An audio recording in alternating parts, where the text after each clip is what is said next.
Hello everyone, welcome to today's class. आज की class में हम 19, 20 एंड 21 जुलाई की PIB के MCQs को डिस्कस करने वाले हैं। So let's start with today's class. First question says what is the governments target for the number of Lakhpati didis bye 15 अगस्त 2025। यानी कि गवर्नमेंट का टारगेट क्या है लखपति दीदीज के लिए till 2025 15th of August. So the target is 2 crore. ये स्कीम हम already पहले भी देख चुके हैं, मैं थोड़ा सा और देख लेते हैं। लखपति दीदी जो है वो एक सेल्फ हेल्प ग्रुप मेंबर है जो कि अर्न कर रहा है एटलीस्ट ₹1 लाख। तो हमारा टारगेट है कि हम एटलीस्ट 2 करोड़ लखपति दीदीज बनाए जो एटलीस्ट 1 लाख एनुअली अर्न करें, right.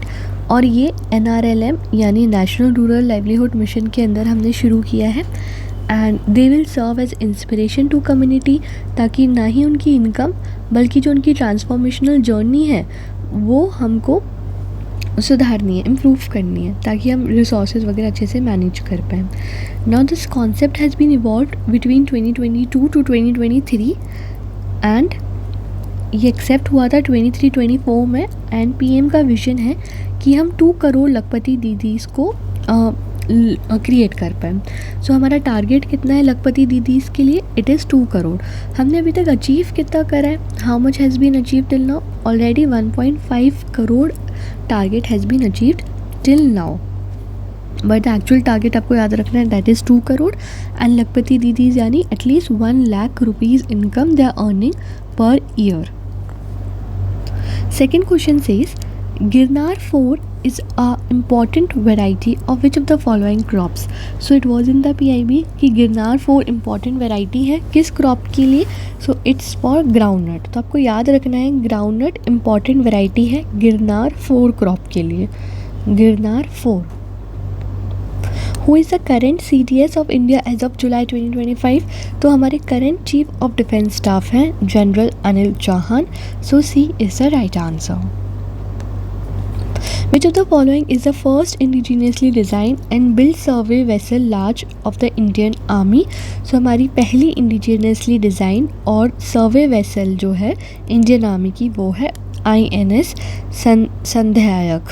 सांध्यक। Now, what is the name of declaration that would be adopted at end of युवा समिट?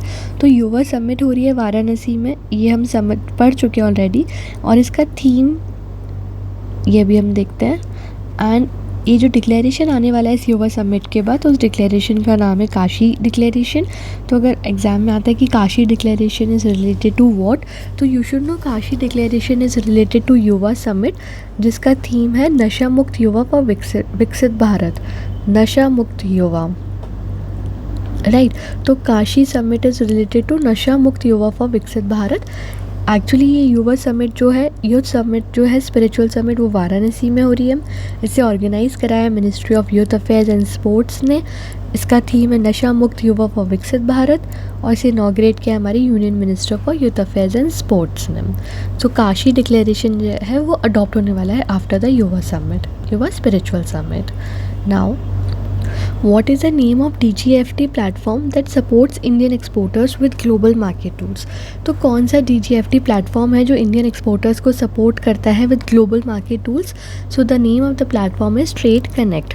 जो ट्रेड कनेक्ट है वो सपोर्ट करता है इंडियन एक्सपोर्टर्स को ताकि वो ग्लोबल मार्केट टूल से कनेक्ट कर पाएँ, ग्लोबल मार्केट इंटेलिजेंस इकट्ठा करवाने में, एक्सपोर्ट की डॉक्यूमेंट्स को कलेक्ट करने में हेल्प करता है। Which two organizations signed an MOU in July 2025 to streamline KYC verification for mutual fund investors? So mutual fund investors की KYC verification को streamline करने के लिए 2 organizations ने MOU sign किया है। That is first is Association of Mutual Funds of India and second one is India Post. So India Post and association of mutual funds of India ने MOU sign किया है ताकि जो verification है mutual fund investors की उसको वो streamline कर पाए। Now next question asks what is the name of first indigenously designed and constructed diving support vessel commission by Indian navy? So first indigenously designed and constructed diving support vessel का नाम है INS निस्तार। Now What recognition has WHO given to India recently as highlighted in monsoon session 2025? So we know monsoon session of Parliament has been started, तो फिर बहुत सारी budgets की बहुत सारी स्पीचेस में जो हमारे लीडर्स हैं उनकी स्पीचेस में बहुत सारी इन्फॉर्मेशन हमें मिलेगी। तो इसी इन्फॉर्मेशन में से एक क्वेश्चन है कि कौन सा रिकॉग्निशन दिया है WHO ने इंडिया को रिसेंटली, जो अभी मानसून सेशन में हाईलाइट भी हुआ है।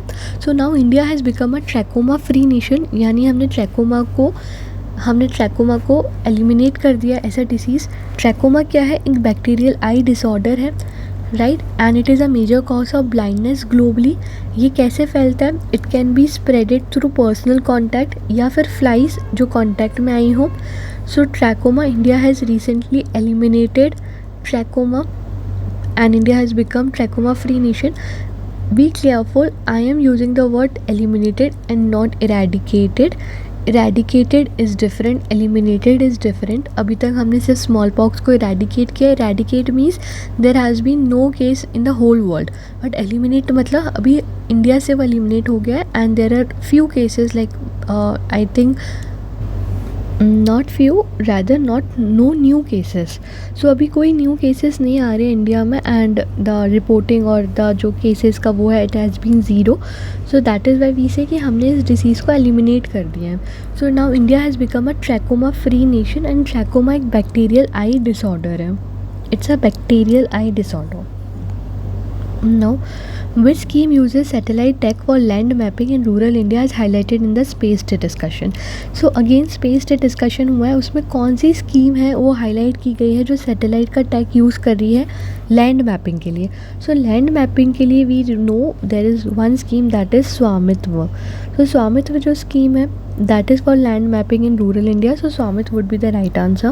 So national space day का डिस्कशन हो रहा है। national space day कब है? It's on 23rd August, तो उसका डिस्कशंस हो रहे हैं। This theme of space day is bridging past and future. Bridging past and future, और ये हम सेलिब्रेट कर रहे हैं इंडिया की journey from ancient astronomy to modern space power.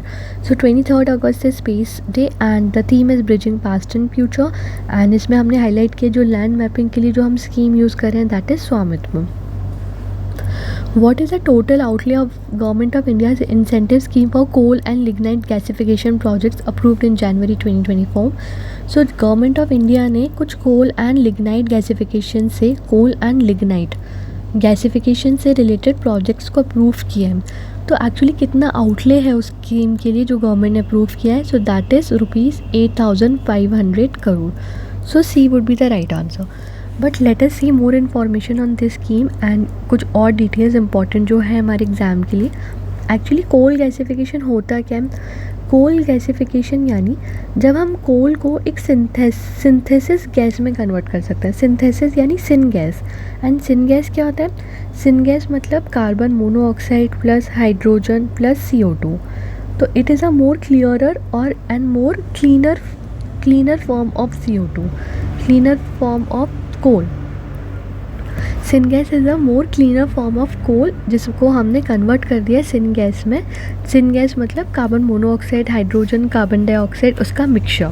और सिन गैस का हम यूज़ करते हैं फिर फर्दर क्लीन एनर्जी प्रोड्यूस करने में। हम फर्टिलाइज़र्स बना सकते हैं या हम नेचुरल गैस की तरह यूज़ कर सकते हैं, उसमें यूज़ कर सकते हैं एक्सेट्रा। तो हम सिन गैस के ये सारे यूजेस करते हैं।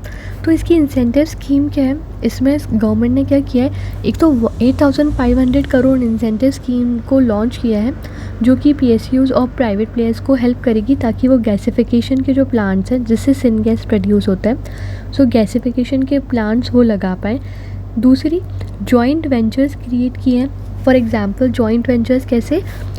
CIL भेल joint venture and CIL GAIL joint venture. तो दो जॉइंट वेंचर्स गवर्नमेंट ने क्रिएट किए हैं दैट इज़ भेल एंड गेल। CIL भेल is for technology and plant development and CIL GAIL is for gas transportation and commercialisation. तो दो जॉइंट वेंचर्स जो लॉन्च हुए हैं उसके नाम आपको याद रखना है डेफिनेटली, दैट इज़ CIL भेल एंड CIL गेल। क्योंकि MCQ में इट कैन कम कि कौन सी दो ऑर्गेनाइजेशंस है जिनका जॉइंट वेंचर अप्रूव किया है for this. So answer would be भेल and GAIL. Now, third point is a 50% discount on revenue share is given to coal mine operators if they use at least 10% of mine cone for gasification.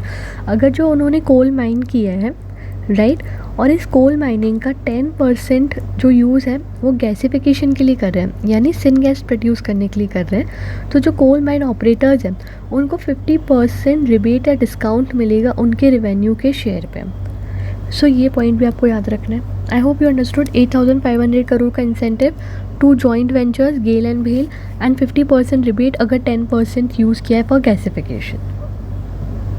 Now India ranks dash globally in terms of coal reserves. So India के पास 5th largest globally coal reserves है, this you have to remember. Approximately what percentage of India's energy need is met by coal. तो अभी कुछ time पहले के PIB में हमने पूरा क्लासिफिकेशन देखा था कि कितनी एनर्जी न्यूक्लियर से आ रही है, कितनी नॉन रिन्यूएबल एनर्जी से आ रही है, कितनी फॉसिल से आ रही है, कितनी नॉन फॉसिल से आ रही है, कितनी थर्मल से आ रही है, और कितनी परसेंट एनर्जी सोलार विंड, हमने सब कुछ देखा था। तो उसमें हमने देखा भी था कि जो कोल से हम एनर्जी मीट कर रहे हैं, तो इंडिया की कितनी परसेंट एनर्जी है जो कोल से मीट हो रही है, तो दैट इज़ अराउंड 55%। स्टिल 55% जो इंडिया की एनर्जी की जो नीड्स हैं वो कोल मीट कर रहे हैं। Now what is the weight of 8 core industries in index of IIP। So IIP के अंदर यानी industrial index of industrial production के अंदर 8 core industries are included. 8 core industries, इनका वेटेज कितना है पूछ रहा है। वेटेज है अराउंड 40.27%। यानी हमने IIP के बारे में ऑलरेडी पढ़ चुके हैं हम कि index of industrial production release होता है by ministry of statistics and programme implementation यानी NSO। So ministry of statistics and programme implementation जो है वो IIP को रिलीज़ करता है मंथली। एंड इसी IIP में हम 8 कोर इंडस्ट्रीज़ को अलग से देखते हैं जिनका वेटेज है 40.27%। तो it is very important to remember कि जो 8 कोर इंडस्ट्रीज़ हैं IIP में उनका वेटेज क्या है, तो दैट इज़ 40.27%। अब इसके बारे में देखते हैं कि 8 मेजर इंफ्रास्ट्रक्चर सेक्टर्स जो हैं वो कोर IIP में आते हैं। जो कोर हम पढ़ रहे हैं, कोर इंडस्ट्रीज़ जो हम पढ़ रहे हैं उसमें हम 8 इंफ्रास्ट्रक्चर सेक्टर्स को देखते हैं, 1 2 3 4 5 6 7 एंड 8। अब इसमें सबसे हाईएस्ट वेटेज जो है वो है रिफाइनरी प्रोडक्ट्स का, that is around 28%। And then electricity, steel, coal, crude oil, natural gas, cement, fertiliser. सबसे कम है फर्टिलाइज़र्स का। तो अगर आपको याद रखना है पूरा याद रख सकते हैं, अगर नहीं याद हो रहा है तो आप डेफिनेटली जो चीज़ याद रखेंगे वो ये है कि first is refinery product 28% and last is fertiliser 2.63%। And total 8 core industries का वेट इज़ 40.27% IIP के अंदर। इतना आपको डेफिनेटली याद होना चाहिए, डेफिनेटली याद होना चाहिए कि कोर इंडस्ट्रीज़ का 40.27%, first refinery 28% and last is fertiliser 2.63%। या आप सीरियल ऑर्डर भी याद रख लीजिए। अगर आपको परसेंटेज ये याद रखने की ज़रूरत नहीं है, पर आप डिक्रीजिंग ऑर्डर में आप याद रख लीजिए कि सबसे ज़्यादा से सबसे कम किसका है। Refinery products, then electricity, then steel, coal, oil, gas, cement and fertiliser. तो ऐसे आप एक सीरियल ऑर्डर में, डिक्रीजिंग ऑर्डर में याद रख लीजिए। देन जून का डेटा आया है IIP का। IIP is released monthly.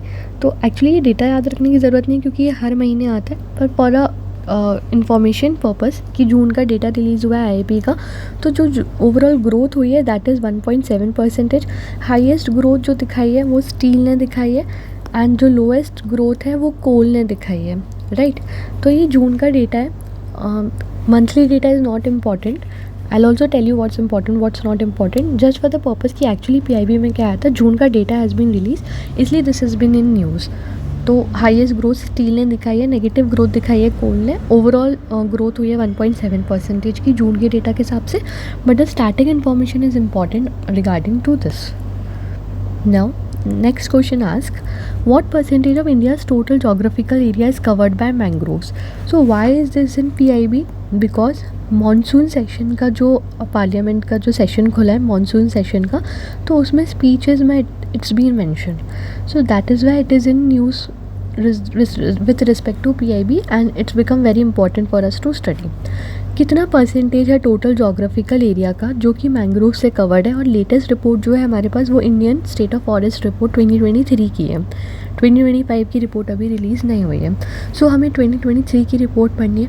तो मैंग्रोव्स जो टोटल जोग्राफिकल एरिया है उसका मैंग्रोव्स कितना परसेंटेज है, सो इट इज़ 0.15%।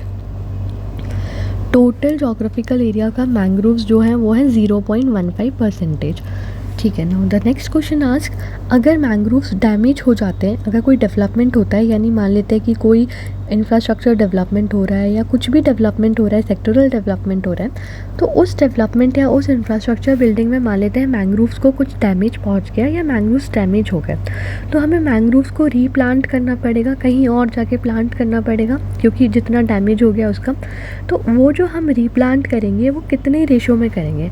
मान लेते हैं अगर हमसे 1 मैंग्रोव डिस्ट्रॉय हुआ है डेवलपमेंट में, तो हमें वापस 3 मैंग्रोव्स को रीप्लांट करना है। तो जो रेशो है CRZ यानी कोस्टल रेगुलेशन जोन 2019 के अकॉर्डिंग जो रीप्लांटेशन रेशो है दैट इज़ 3:1। अगर 1 डिस्ट्रक्ट हुआ है तो हमें 3 रीप्लांट करने होंगे। So the ratio is 3:1। Now under CRZ notification 2019, what is a mandatory buffer zone for mangroves more than 1000 metre square? जो बफर जोन होता है, यानी कि ये मैंग्रोव्स है तो ये बफर जोन होता है कि यहाँ तक कोई डेवलपमेंट नहीं होगा, ये बफर जोन है। तो बफर जोन कितना है फॉर मैंग्रोव्स? जो कि 1000 मीटर स्क्वायर से ज़्यादा के एरिया में जो मैंग्रोव्स हैं उनका बफर जोन कितना है? तो उनका बफर जोन है 50 मीटर्स, यानी 50 मीटर्स के रेडियस में there would be limited development जो गवर्नमेंट के नोटिफिकेशंस है, तो that would be a buffer zone. यहाँ पे कोई भी ऐसी इंडस्ट्री सेटअप नहीं होंगी जो हैवी डिस्ट्रक्शन कर पाए मैंग्रोव्स को। तो ये जो बफर जोन है that is 50 metres. Which state has largest mangrove cover as per Indian state of forest report 2023? So जो लार्जेस्ट मैंग्रोव कवर है that is in West Bengal. Now let us see some more information. Total mangrove cover जो है India में that is 4991.68 kilometre per square, यानी कि 0.15% of total geographical area से इतना mangroves है हमारे इंडिया में। नाउ अगर हम रिपोर्ट से कंपेयर करें तो एक्चुअली हमारा मैंग्रोव इंक्रीज़ हुआ है, पर अभी जो याद रखना है वो ये है कि हमारा 0.15% है टोटल एरिया का। ऑल्सो आपको याद रखना है कि वेस्ट बंगाल में हाईएस्ट मैंग्रोव्स है, वेस्ट बंगाल के बाद Gujarat and then Andaman and Nicobar. अब कौन से स्टेट्स हैं जहाँ पे मैंग्रोव डिक्रीज़ हुआ है? तो highest decrease has been seen in Gujarat and highest increase in Andhra Pradesh. सबसे ज़्यादा डिक्रीज़ हुआ है गुजरात में, then Maharashtra, then Andaman and Nicobar. सबसे ज़्यादा इंक्रीज़ हुआ है आंध्र प्रदेश में, then Goa, Orissa, Karnataka etcetera. Mangrove से रिलेटेड एक बहुत इंपॉर्टेंट स्कीम है दैट इज़ मिष्टी स्कीम, जो कि 2023 में लॉन्च हुई थी बजट में। So MISHTI stands for mangrove initiative for shoreline habitats and tangible income. ये फुल फॉर्म याद रखना है मैंग्रोव्स का। मैंग्रोव स्कीम, मिष्टी स्कीम लॉन्च हुई थी मैंग्रोव के लिए, that stands for mangrove initiative for shoreline habitats and tangible income, ताकि हम मैंग्रोव्स को रिस्टोर कर पाए, अफॉरेस्टेशन यानी हम अफॉरेस्टेशन कर पाए और उसके थ्रू हम मैंग्रोव्स को रिस्टोर कर पाए। It is implemented along Indian coast line, क्योंकि मैंग्रोव्स जो हैं वो कोस्ट लाइन पे हमें मिलते हैं, राइट। नाउ ये वही है जो हम एक्चुअली MCQs में देख चुके हैं। CRZ नोटिफिकेशन जो एनवायरमेंटल प्रोटेक्शन एक्ट 1986 के अंदर आया, अगर मैंग्रोव्स 1000 मीटर स्क्वायर से ज़्यादा है तो हमें 50 मीटर का बफर जोन रखना है और डैमेजिंग में हमें 3:1 का रिप्लांटेशन रखना है। So that's it for mangroves. Now as per PIB release, by which year did India commit to achieve 50% of installed electric power capacity from non-fossil fuel sources under its nationally determined contribution? So हमने जो nationally determined contribution यानी Paris agreement में जो हमने commit किया है कि हम 50% जो है जो हमारी इंस्टॉल्ड इलेक्ट्रिक पावर कैपेसिटी है वो हम नॉन फॉसिल फ्यूल से अचीव करेंगे। तो वो हमने कमिट किया था 2030 तक अचीव करने के लिए, but as you all know कि हमने जून 2025 में ही उस टारगेट को अचीव कर लिया है। हमने कमिट किया है 2030 के लिए, बट हमने अचीव कर लिया है 2025 में, 5 ईयर्स अर्ली हमने वो टारगेट अचीव कर लिया है। Now Swachhata Pakhwada is a initiative under which mission? So Swachhata Pakhwada जो है वो स्वच्छ भारत मिशन ग्रामीण का हिस्सा है। स्वच्छता पखवाड़ा जो है वो हमने एक्चुअली लॉन्च किया था 2016 में, जिसका एम है कि हम फोकस लेकर आए हैं, हमारा जो अटेंशन है जो हम अटेंशन के ऊपर किसके ऊपर, सैनिटेशन के ऊपर, by involving all central ministries and departments. So Swachhata Pakhwada जो है स्वच्छ भारत मिशन ग्रामीण का पार्ट है। Now when was the Jal Jeevan Mission Har Ghar Jal Yojana launched? So Jal Jeevan Mission was launched in August 2019 And as of July 2025, what percentage of rural households in India have tap water supply under जल Jeevan mission? तो कितने rural households हैं जिनका जल Jeevan mission के अंदर हमने tap water supply पहुंचा दिया है? तो दैट इज़ 80.93%। अगेन ये मॉनसून सेशन के स्पीचेस में दिया गया डेटा है जो हमारे लिए इम्पॉर्टेंट हो जाता है। So that is 80.93%। Now The live district and village wise status of Jal Jeevan Mission implementation can be accessed on which platform? जो live district और village wise status है जल जीवन मिशन का, उसको हम एक्सेस कर सकते हैं, देख सकते हैं कौन से प्लेटफॉर्म में? तो that is e Jal Shakti dashboard. You have to remember the name of this dashboard, that is e Jal Shakti dashboard. Now let us see report में क्या लिखा है। सो प्रोग्रेस रिपोर्ट में दिया है कि जब 2019 में जल जीवन मिशन को लॉन्च किया गया था, सिर्फ 3.23 करोड़ रूरल हाउस होल्ड ऐसे थे जिनके पास टैप वाटर का सप्लाई था, दैट इज़ अराउंड 16%। पर 2025 में इस स्कीम के ऑलमोस्ट 6 ईयर्स बाद कितने हाउस होल्ड्स कवर कर चुके हैं हम? That is 12.43 crore house holds हम और कवर कर चुके हैं अंडर जल जीवन मिशन। यानी कि हम 15.67 करोड़ हाउस होल्ड कवर कर चुके हैं out of 19.36 crore rural house hold. That is 80.93% coverage has already been done under Jal Jeevan mission, जो कि पहले था सिर्फ 16%। Which country hosted the Gothia Cup 2025 where Special Olympics Bharat emerged victorious? Sweden is the right answer.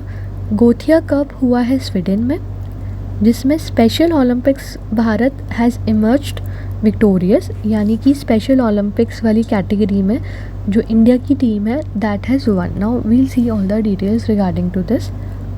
So Gothia Special Olympics trophy हुई है 2025 में and winner is Special Olympics Bharat, that is India. Final match में India ने Poland को defeat कर दिया with the score of 3-1 and it is the second consecutive one, क्योंकि हम 2024 में भी जीते थे अगेंस्ट डेनमार्क। सो जो गोथिया ओलंपिक्स जो हो रहा है उसमें एक कैटेगरी है that is Special Olympics category. उसमें इंडिया की जो टीम है it has emerge victorious and it has defeated Poland. Now Gothia Cup क्या है? Gothia Cup is world's largest youth football tournament. Gothia Cup क्या है? इंडिया का लार्जेस्ट यूथ फुटबॉल टूर्नामेंट जो कि एनुअली होता है गोथनबर्ग स्वीडन में, and that's why the name I think so Gothia, I am not sure about that. Gothenburg Sweden. Now it features players from all over the world including special need athletes. तो इसी special category में India की team has emerged victorious. और कौन सी category में India has won? एक तो स्पेशल ओलंपिक्स यानी जो इंटेलेक्चुअली डिसेबल्ड कैटेगरी है उसमें इंडिया की टीम हैज़ बिकम विक्टोरियस। हमने पोलैंड को डिफीट करा है 3-1 से। And also boys under 18 men tournament में Minerva Academy that's from Chandigarh वो विक्टोरियस आई है। We have defeated Argentina by 4-0। So under 18 boys men tournament में Minerva Academy of Chandigarh Argentina को डिफीट किया। स्पेशल ओलंपिक्स कैटेगरी में इंडिया जो कि पोलैंड को डिफीट करा है 3-1 से। Now next question ask who has recently been appointed as mission director of Atal innovation mission? तो अटल इनोवेशन मिशन के नए मिशन डायरेक्टर को अपॉइंट किया गया है, तो that is Deepak Baglu. Now again a very important news, handloom awards दिए गए हैं। So how many total awards will be conferred during handloom awards? Handloom day is on 7 August, okay, जहाँ जब स्वदेशी मूवमेंट लॉन्च हुआ था। सो हैंडलूम अवार्ड्स कितने awards दिए जाएंगे हैंडलूम डे पर? हैंडलूम अवार्ड्स दिए जाएंगे 24। Now let us see the details. 7 अगस्त को ये अवार्ड की सेरेमनी होगी during 11th handloom day celebration. This would be 11th handloom day celebration, यानी हम 2014 से हैंडलूम डे सेलिब्रेट करते आ रहे हैं and it is 2025। So it is the 11th national handloom day celebration जो दिल्ली में होगा and prime minister will confer the awards. Now total awards दिए जाएंगे 24, दो कैटेगरीज में। First is Sant Kabir handloom awards and second is national handloom awards. So Sant Kabir handloom awards में 5 awards दिए जाएंगे एंड नेशनल हैंडलूम अवार्ड्स में 19 अवार्ड्स दिए जाएंगे and total 24 awards would be given. Now Sant Kabir handloom award क्या होता है, संत कबीर में हम लाइफ टाइम अचीवमेंट को रिकॉग्नाइज कर रहे हैं and outstanding contribution by handloom weavers. Now इसमें हम 3.5 लाख कैश प्राइज देंगे, गोल्ड कॉइन देंगे, ताम्रपत्र यानी engraved certificate, shawl would be given, certificate of recognition would be given. Who all are eligible? Recipients of national, state awards or individual with extraordinary skill and contribution to preserving and promoting traditional handloom. मतलब ये सारे लोग जो हैं वो eligible हैं, जो कि रेसिपिएंट है या तो किसी अवार्ड्स की, या उनके पास इंडिविजुअल के पास एक्स्ट्रॉर्डनरी स्किल है, या उन्होंने ट्रेडिशनल हैंडलूम के प्रमोशन के लिए बहुत ज़्यादा कंट्रीब्यूट किए हैं। नाउ ये लाइफ टाइम अचीवमेंट के लिए यार कितने अवार्ड्स दिए जाएंगे? 5 awards would be given and 3.5 lakh cash prize would be given. In national handloom award हम एक्सेप्शनल क्राफ्टमैनशिप और इनोवेशन को अवार्ड दे रहे हैं, इसमें हम 19 अवार्ड्स देंगे and 2 lakh cash prize would be given with ताम्रपत्र, shawl and certificate. So you understood, total 24 awards, 5 and 19, Sant Kabir and National Handloom, 3.5 lakh cash, 2 lakh cash. Now the next question is, which mobile application from India won WSIS Champion Award 2025? So that is Meri Panchayat app. Let us see now. So Meri Panchayat app ने WSIS champion award जीता है। Now what is WSIS champion? So actually क्या है ये? तो सबसे पहली बात कि इस कैटेगरी में जीता है। What is the category? The category is cultural diversity and identity, linguistic diversity and local content. तो इस कैटेगरी में मेरी पंचायत को ये अवार्ड मिला है। नाउ ये अवार्ड जो है ये इवेंट में दिया गया था, WSIS+20 हाई लेवल इवेंट, जो कि जेनेवा स्विट्ज़रलैंड में हुआ है and it was hosted by international telecommunication union, Swiss confederation and co-organized by UNESCO, UNDP and UNCTAD. So WSIS Championship Award has been given to मेरी panchayat app, मेरी panchayat app, क्योंकि ये cultural diversity, identity, linguistic diversity और local content पे focus था। Now the bills of lading 2025 bill aims to replace which of the following colonial era law? तो bills of lading 2025 bill जो है वो इंडियन लीडिंग एक्ट 1856 को replace करता हुआ एक बिल को इंट्रोड्यूस करा है। Now what is the main purpose of bills of lading 2025 bill? So इसका पर्पस है ताकि हम जो शिपिंग के डॉक्यूमेंटेशन लॉज हैं उनको मॉडर्नाइज कर पाए, उनको रिफॉर्म कर पाए। तो बिल्स ऑफ लीडिंग जो है उसने 1856 के बिल को रिप्लेस करा है। एक्चुअली राज्यसभा ने पास किया है on the first day of monsoon session, और ये अब बिल को प्रेसिडेंट का एसेंट का वेट है। जब प्रेसिडेंट का एसेंट मिल जाएगा तो ये जो बिल है वो एक्ट बन जाएगा और ये रिप्लेस कर देगा 1856 के लीडिंग एक्ट को। एंड ये जो है लीडिंग एक्ट जो है वो मैरीटाइम के डॉक्यूमेंटेशन से रिलेटेड है। तो जो हम ये डॉक्यूमेंटेशन का काम है, जो शिपिंग के डॉक्यूमेंटेशन लॉज है उसमें रिफॉर्म्स कर रहे हैं, और 1856 के हम ये इस एक्ट को रिप्लेस कर देंगे bye 2025। So that's it for the day. I hope you like the video. Thanks for watching and we'll meet you all in the next PIB session.